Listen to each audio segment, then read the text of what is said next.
Ces gestes, nous les connaissons bien, les étalages également. D'ailleurs, chaque Français consomme par an 51,7 kg de pain, 68,5 kg de pommes de terre, 86 kg de légumes frais et 6 de sucre. C'est parce que ces aliments, nous les consommons chaque jour que nous les connaissons bien, en apparence seulement. C'est pour ça que la journaliste et essayiste française Sylvie Simon tente à relativiser la question avec ses récents ouvrages comme L'aspartame, le goût qui tue ou encore Information et désinformation. L'alimentation est-elle un véritable poison ou une source nutritive ?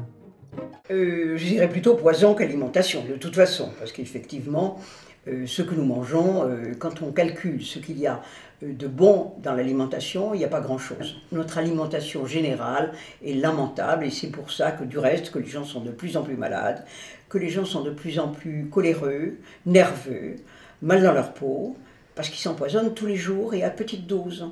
Quand vous mangez un œuf qui est élevé en batterie, vous vous rendez compte que vous mangez non seulement toutes les saletés qu'ont ingurgité les poules. Vous savez très bien qu'on leur donne des OGM aussi bien, des farines qui sont importées d'autres pays, il y a eu comme ça un scandale avec justement la grippe H1N1 où les poules mangeaient les fientes des cochons. Bon, il est évident qu'on ne peut que s'empoisonner avec ça. En plus, quand on les tue, on les torture. La chair qui contient la mémoire de la souffrance de ces animaux. Comment voulez-vous que ce soit des choses pleines de vie? C'est plein de mort, donc tout ça. Et comme en plus de ces animaux, vous mangez tout d'abord les saletés qu'ils ont ingurgitées, puisqu'on parle des poules, on parle des poulets ou des œufs et de ces choses-là, il faut savoir qu'on leur donne on leur donne plein de produits chimiques, de toute façon, pour qu'ils soient en bon état. On leur donne des antibiotiques. Après, on s'étonne que les antibiotiques ne fonctionnent plus. On en mange tous les jours dans la nourriture. On leur donne des produits chimiques en quantité. On leur donne des calmants. On leur donne vraiment des quantités de saleté. Le bio est quand même quand on vous dit que ce bio n'est pas toujours très bio, d'abord il y a quand même des cahiers des charges qui sont sévères pour ça. C'est sérieux, évidemment on vous le dit toujours, les autres essaient de vous dire, vous expliquer que le bio n'est pas bio. Vous savez qu'aux États-Unis maintenant, il y a des mouvements pour récupérer le bio, parce qu'on récupère toujours ce qui est à la mode, et comme bio est à la mode, il y a des grands organismes qui essaient de faire du bio. Il y a eu comme ça un dépôt en France d'animaux, de poules et de batteries bio, mais en batterie. Ils ont demandé un permis d'avoir des poulets de batterie bio et qu'ils voulaient appeler poulets bio. Donc aux États-Unis c'est la même chose, ils sont en train d'introduire du bio qui ne serait bio qu'à 65%. Et quand les vrais cultivateurs qui font du bio depuis toujours ont dit mais et nous on l'appellera comment, ben vous trouverez un autre nom, vous voyez. Il faut faire très attention parce que on cherche à le récupérer. Je vois, moi qui n'achète que des choses bio, quand je vais chez mon marchand, je n'achète jamais des produits tout prêts. Comme ça, moi, je sais que je risque beaucoup moins. Mais vous avez des petites barquettes et on vous dit, vous la mettez au micro-ondes. C'est déjà une ânnerie, parce qu'on sait très bien, si on est pour les choses de la nature, on sait que le micro-ondes est une chose qui est un poison aussi. On le sait, tout ça. Mais on continue à vous dire, oui, mais c'est quand même plus pratique. Donc, il y a quand même des choses qui ne sont pas normales dans toute cette filière.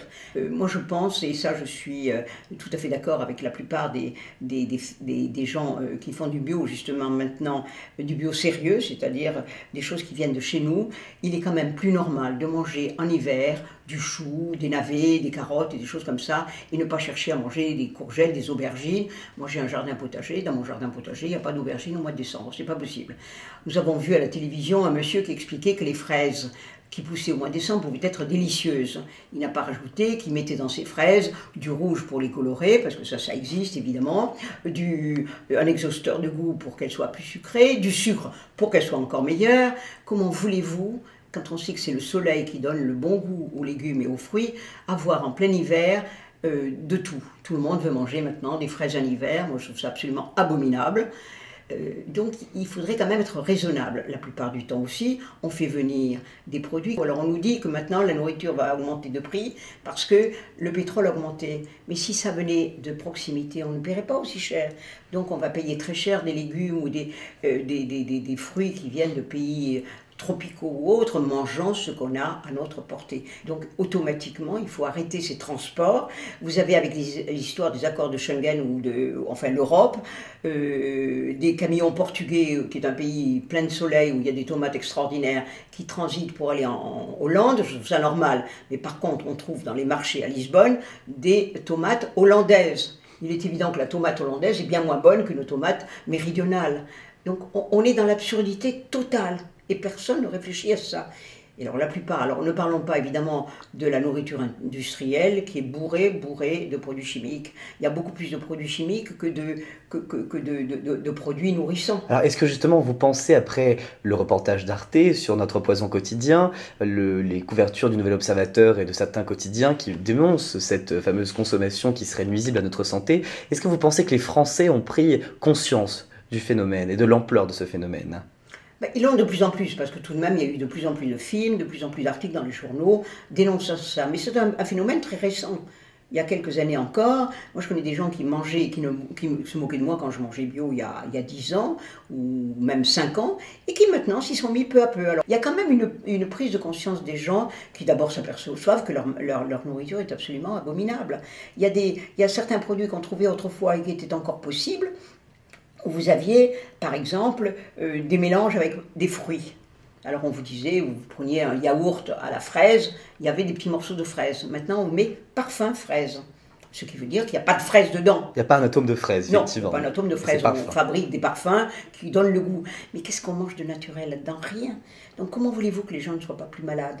Moi je suis étonnée, mais eux ne soient pas malades. Moi je suis étonnée qu'ils ne le soient pas davantage. Je trouve que l'être humain est vraiment très solide pour résister à tout ça. Cependant, il est jusqu'à une certaine limite, puisqu'on sait très bien que les cancers ont flambé, qu'on devrait s'inquiéter. On le sait que c'est un rapport avec les produits chimiques. Mais on ne peut pas bouger parce qu'effectivement, il y a un énorme lobbying. Vous savez que dans tous les ministères, ou la plupart des ministères, les gens mangent bio. Il ne faut pas se faire d'illusions.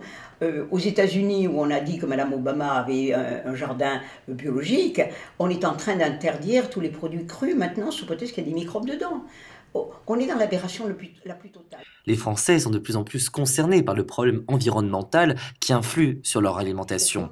Les OGM sont-ils une réponse à la question de la faim dans le monde? Donc avec les graines OGM, on met encore plus de pesticides, il faut beaucoup plus d'eau en plus pour les cultiver. Donc ça non seulement ce n'est pas le problème pour résoudre la faim dans le monde, c'est au contraire pour affamer le monde.